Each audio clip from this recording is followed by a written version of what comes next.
Hello and welcome to Tasty First. In today's theme, we're going to be celebrating local ingredients with a global twist. So the dish for the day is the Bombil Tempura, in which we are going to be contrasting two very different kinds of cuisines. One being Japanese and the other being Maharashtra coastal. So let's hope that the end product is tasty. So the main ingredient today is going to be a Bombil.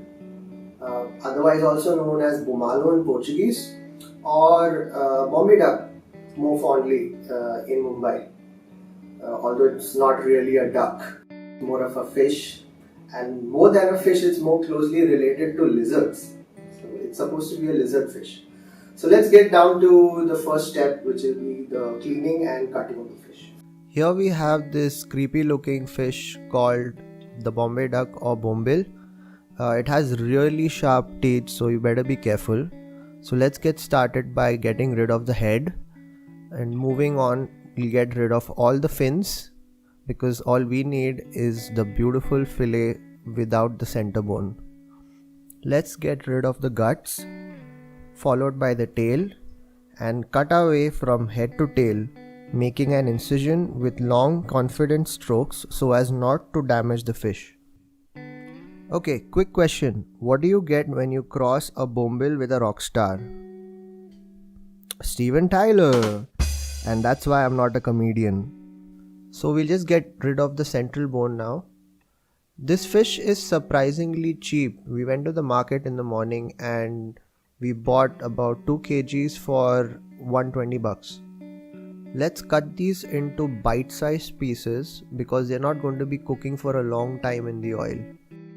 The Bombay Duck name actually comes from Bombay Duck during the British rule, which refers to the Bombay mail train in which dried and salted versions of the Bombil were transported across India. This dried and fermented Bombil, which we are toasting here, was dried in the open air along the coast and was a very popular condiment during the British Raj. It was simply toasted, crushed and added to dals and curries. In 1997, its import was actually banned in the UK due to EU hygiene laws. A British man started a 4-year campaign against the EU and helped overturn the ban. In a traditional tempura dipping sauce, we add dried bonito flakes, which is a kind of a tuna fish. However, here we will be substituting it with our golden brown toasted bombil. Now moving on to making the tempura dipping sauce. First, let's add the soya for saltiness, some dry white wine instead of sake, some cooking vinegar for sourness, a hint of sugar for sweetness, and a magical ingredient, the toasted bombil, for a umami flavor. Let's just stir all of this and keep it aside, and we'll heat it up later on. The most important aspect of a tempura is its crisp coating. So let's start by coating the fillets in seasoned flour, which is refined flour and salt. In our case, this will lock in the juiciness of the fish. Make sure you pat the excess flour off and repeat the procedure for all the fillets till we have something that looks like this.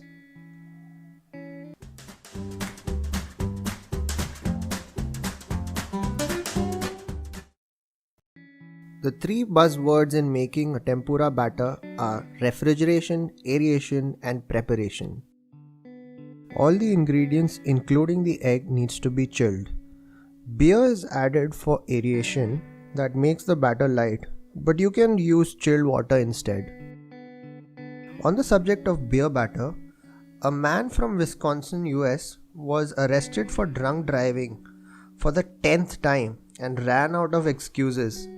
The 76-year-old senior citizen later blamed being drunk on beer-battered fish made by his lovely wife. So guys, don't gulp down the entire batch of tempura batter if you're planning a road trip. Before we add the dry ingredients, let's keep our oil for heating.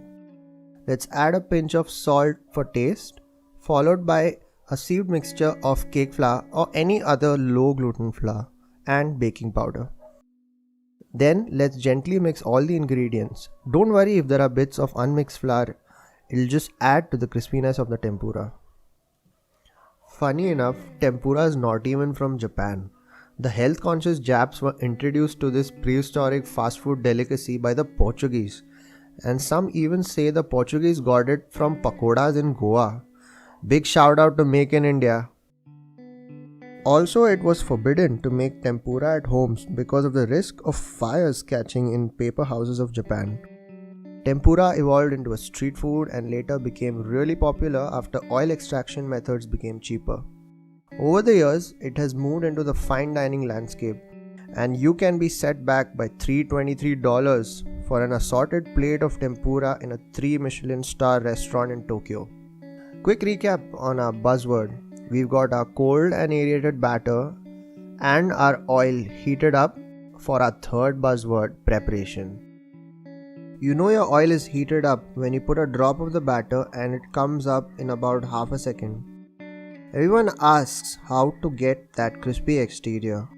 A little tip is to pour a thin stream of the batter into the oil like I've done here and let that crisp up a little.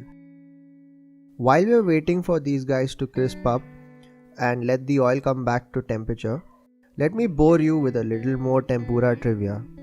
The word tempura comes from Latin quattro anni tempora, introduced by Portuguese Christian missionaries in Japan, which is basically our upvas or days of fasting, where they abstained from red meats and stuck to vegetables and seafood.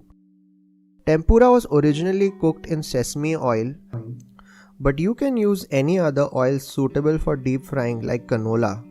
I, however, have found out that rice bran oil results in the crispiest and least oily tempura. So let's finally dip these dusted bombils in the batter and get started with the fun part of frying them. There are two ways you can do this. The first one involves gathering the crisped up bits to one side of the wok and laying the bombil on the crispies so that it sticks to the fish. Keep the fish partially submerged until it properly sticks to the crispies, and then take a little more of the crumbs and dump it over the top. For the second technique that many Japanese chefs use, dip the fillets in the same way and move it around while slowly immersing it in the oil so that the excess batter drips and forms the crumbs that eventually sticks to the fish. For extra crispiness, you can pour a little more of the batter over the top. The Japanese do it with chopsticks, but I'm a daredevil, so I did it with my fingers. I don't recommend it if you aren't a pro like me. The fillets will take about a minute and a half on each side to cook perfectly. Our beautiful Bombil fillets have crisped up to a gorgeous golden color. Before plating, I heated up the pan with the ingredients for the tempura sauce which we had mixed earlier until the sugar dissolved, and grated in some fresh ginger and finally strained the sauce. A final piece of tempura trivia. Tempura was a very famous dish in the Edo era of Japan. Ieyasu, the first samurai general, was very careful about his health in his old age, yet he still loved tempura very much. One day, he binged on a whole lot of tempura and died. Talk about sad ways to die. I hope he had some nice beer like we will with our Bombil tempura. Let's not forget all those remaining crispies and sprinkle them over the top along with some salt, which I'll add in a moment, and a pinch of chili powder in our tempura sauce for that Indian flavor. The tempura should have a crisp, thin coating like it is here, and a moist, soft interior that isn't overcooked, which you can totally not see with this out of focus shot.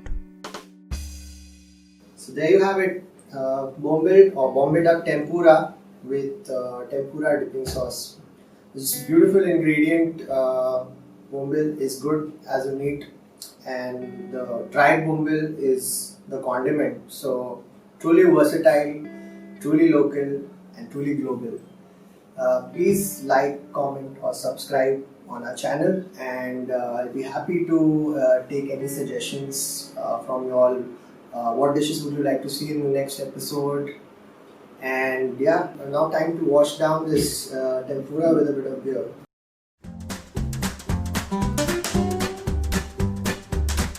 मी भक्कस करू मला भक्कस करायचा time